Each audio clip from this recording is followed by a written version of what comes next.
उपेंद्र कुशवाहा जी के पार्टी के एक विधायक है मधुबनी से, माधव आनंद जी, दिल्ली में बड़ा होटल कारोबारी है। और वहां जो बिहार से लोग पहले बड़े बड़े नेता जाते थे, उनका स्वागत बागत का बड़ा ख्याल रखते थे। मधुबनी से विधायक हो गए। शराब का क्या महत्व है और शराब के सहारे सियासत किस तरीके से की जा सकती है, अच्छा अनुभव है। विधायक बनते ही शराबबंदी के खिलाफ अपनी बात वो सार्वजनिक तौर पर रखते रहे हैं।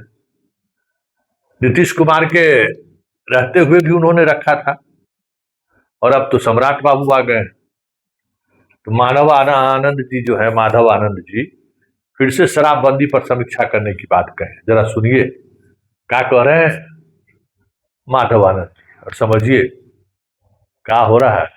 अभी आपने मांग की थी कि शराबबंदी कानून की समीक्षा हो, अब तो नए सम्राट चौधरी बन गए मुख्यमंत्री, क्या मांग कर रहे हैं आप? कुछ नहीं मांग कर रहे हैं। आपको याद होगा जब विधानसभा सत्र के दरमियान मैंने माननीय मुख्यमंत्री जी, उस समय नीतीश कुमार जी थे, उनके समक्ष ही विधानसभा में मैंने यह मांग की थी कि अब वह वक्त आ गया है कि शराबबंदी की विस्तृत समीक्षा होनी चाहिए। और उस समय कई लोगों ने क्रिटिसाइज़ किया, बहुत सारे जो मेरे सदन के साथी थे दबी जुबान में ही सही अप्रिशिएट भी किया, और उन्होंने कहा कि आप ऐसे इकलौते विधायक हैं जो माननीय मुख्यमंत्री जी के समक्ष यह साहस रखते हैं कि आप जो है सो शराबबंदी की समीक्षा की बात करें।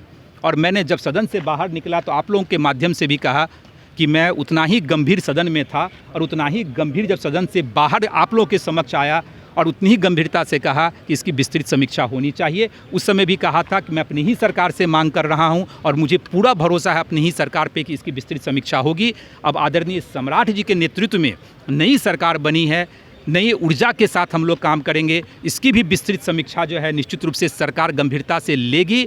और व्यक्तिगत रूप से अगर मुझसे पूछा जाए, जो मेरा अपना अनुभव है, बिहार जैसे लैंडलॉक स्टेट में शराबबंदी समाधान नहीं हो सकता है। अवेयरनेस पे काम करने की आवश्यकता है। सरकार लगातार अवेयरनेस पे काम कर रही है और भी उसको गति देने की आवश्यकता है और शराबबंदी खत्म हो, ऐसा मैं व्यक्तिगत रूप से मानता हूँ। लेकिन सरकार कोई भी फैसला जनता के हितों को ध्यान में रख के ही लेती है।